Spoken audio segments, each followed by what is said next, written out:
Hello, friends. Today we're doing Figgy Overnight Oats, and I'm excited to share this recipe with you for a few different reasons. But I'm your host, Margaret, a certified gangier, a TCI certified cannabis educator, and I believe your kitchen is the best dispensary you'll ever have. Welcome to Bite Me, the show about edibles. Let's grab a snack and dive in, shall we? Well, friends, before we get into today's episode, I just wanted to share with you a voice note from Wayne of New York, who shares with us his edibles personality from the quiz. And if you haven't yet checked out that episode or tried the quiz yourself, I suggest you head on over to bitemepodcast.com and try it out for yourself. It's just a little something fun that you can do to find out what edibles personality you are. Hello, Margaret. This is Wayne. I just listened to your podcast, and as for what I am, I would say I am the forgetter. I've found weed the other day that was, I don't know, a couple of years old on my shelf. I was like, hey, where'd this come from? I found gummies that I've left in the back of the freezer. So, yeah, I'm a set it and forget it kind of guy. Have some fun. Enjoy life. Make it a mystery. This is your friend, Wayne, from Rochester, New York. Having a great day. Hope you are too.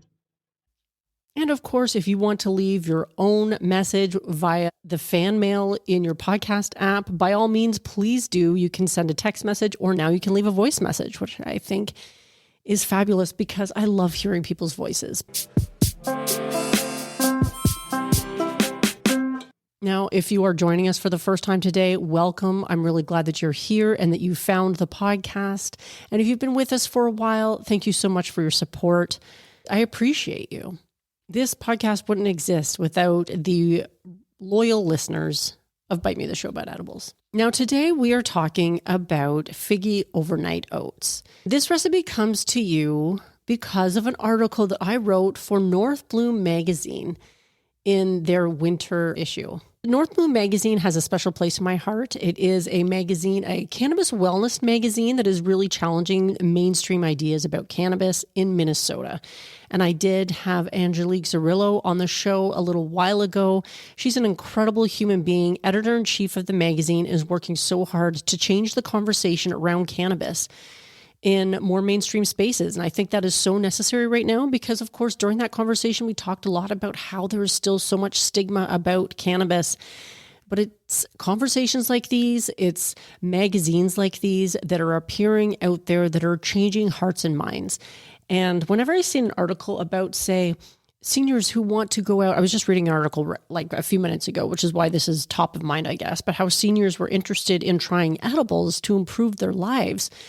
The article mentioned how often they heard about the benefits of cannabis from the medical community, but many from friends and family. You and I are the way that many people come back to cannabis or discover cannabis for the very first time. And whether that's trying a topical to ease some aches and pains, or whether it's trying out some new edibles to see if it improves certain areas of your life, or whether it's just enjoying some cannabis to unwind and relax.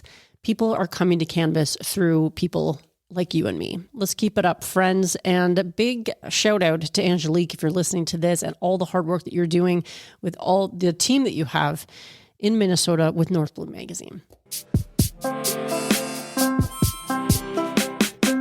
What I love about this recipe is that you prepped your breakfast the night before in under 10 minutes. And this morning, all you have to do is stir and eat.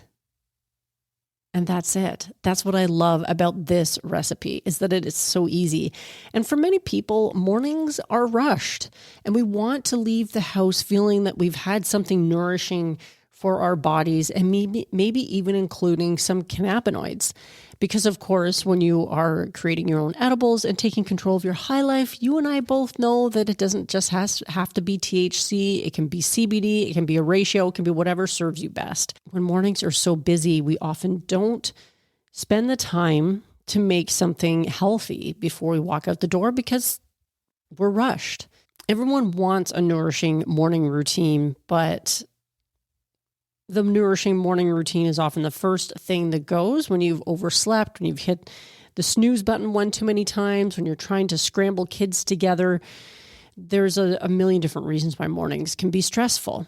This recipe came out of that problem, and I wrote it for North Bloom magazine, and it deserves our attention.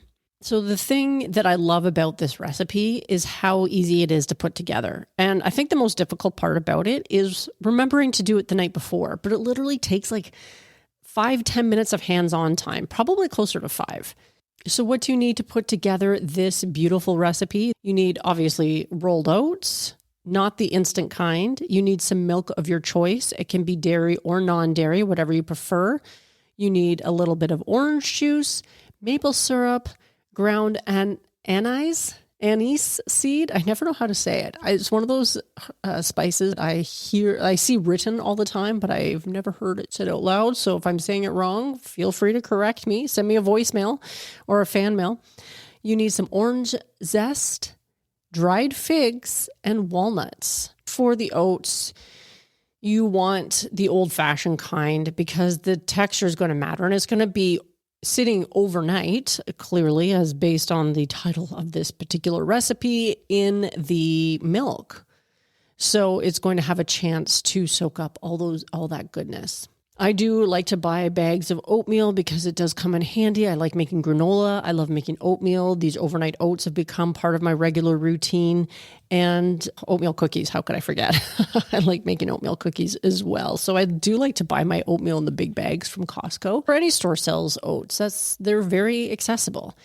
The next is the orange juice and the zest. And the two forms are doing two different jobs. The juice soaks in along with the milk, and the zest wakes up the whole bowl. Honestly, if you had to do one or the other, I feel like the zest really does brighten up the whole dish.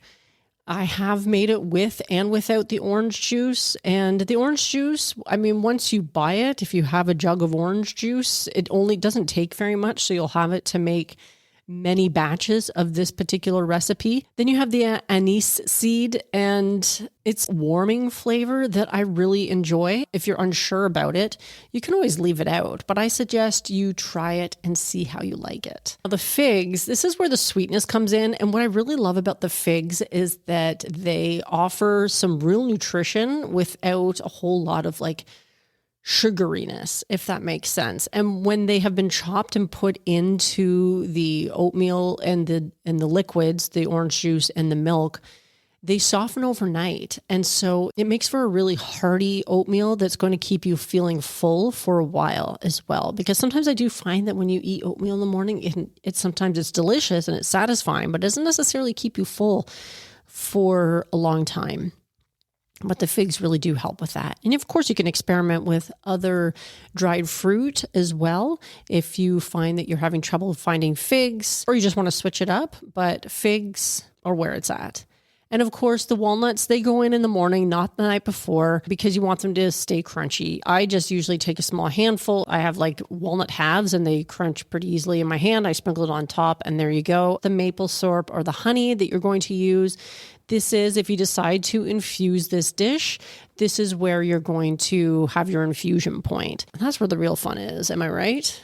So the thing that I love about this recipe is that it is, like I said, healthy. You have your vitamin C from the orange. You have the fiber from the figs. You have the oatmeal, which is heart healthy and also high in soluble fiber. And it can help with, reducing your risk of heart disease. And you have your walnuts, which are high in omega-3 fatty acids. Oftentimes, if you're interested, you can always add a sprinkle of fiber on top. I have done that before the next morning. I tried it once the night before. It did not work out. So I don't recommend doing that. But sometimes that little extra sprinkle of psyllium fiber can really help with that feeling of satiety. Sometimes I also do like the nuttiness of hemp hearts. So if you don't necessarily have walnuts or you still need to go and buy them, sprinkle on some hemp hearts or other nuts that you enjoy. The infusion is where this recipe becomes a bite me recipe, or shall I say a North Bloom recipe in this particular instance. Infused maple syrup or honey is one of the most versatile, underrated infusion formats that you can have in your kitchen. And I recently did an episode on 5 pantry items you should have in your infusion pantry, a liquid sugar of some kind was definitely on that list. It doesn't change the flavor profile. It drops it into any recipe that calls for a sweetener. No one's necessarily going to know that it's there unless you tell them, which, can be a pro and a con. There is a little trick, of course, to making an infused liquid sweetener because THC is fat soluble and doesn't necessarily bind to a straight up sugar the same way as it would in a regular infusion. So you have to work with that.